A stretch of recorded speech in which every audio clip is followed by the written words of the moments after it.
حضرت معاذ رضی اللہ تعالیٰ عنہ نے حضور اقدس صلی اللہ علیہ وسلم سے عرض کیا، مجھے ایسا عمل بتا دیجئے جو جنت میں داخل کر دے اور جہنم سے دور رکھے۔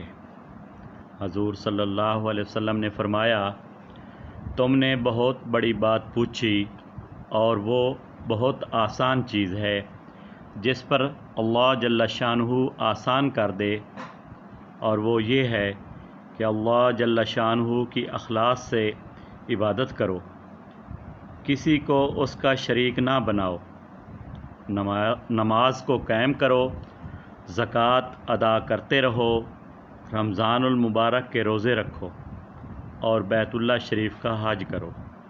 اس کے بعد حضور صلی اللہ علیہ وسلم نے فرمایا کہ میں تمہیں خیر کے دروازے بتاؤں، یعنی جن دروازوں سے آدمی خیر تک پہنچتا ہے، اور وہ یہ ہیں: روزہ ڈھال ہے، یعنی جیسا ڈھال کی وجہ سے آدمی دشمن کے حملہ کو روکتا رہتا ہے، اسی طرح روزہ کے ذریعہ شیطان کے حملوں کو روکتا رہتا ہے۔ اور صدقہ خطاؤں کو بجھا دیتا ہے، جیسا کہ پانی آگ کو بجھا دیتا ہے۔ اور رات کے درمیانی حصہ میں نماز۔ پھر حضور صلی اللہ علیہ وسلم نے فرمایا کہ میں تم کو سارے کام کا سر اور اس کا ستون اور اس کی بلندی بتاؤں؟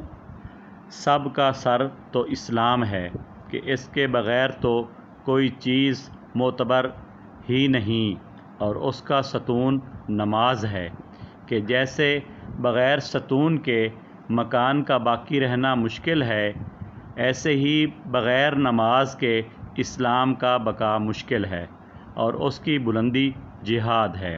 پھر حضور صلی اللہ علیہ وسلم نے فرمایا کہ ان سب چیزوں کی جڑ بتاؤں جس پر ساری بنیاد قائم ہوتی ہے۔ حضور صلی اللہ علیہ وسلم نے اپنی زبان مبارک کو پکڑ کر ارشاد فرمایا کہ اس کو قابو میں رکھو۔ حضرت معاذ رضی اللہ تعالیٰ عنہ کہتے ہیں کہ میں نے عرض کیا، یا رسول اللہ صلی اللہ علیہ وسلم، کیا ہم اس پر بھی پکڑے جائیں گے جو کچھ بات چیت زبان سے کر لیتے ہیں؟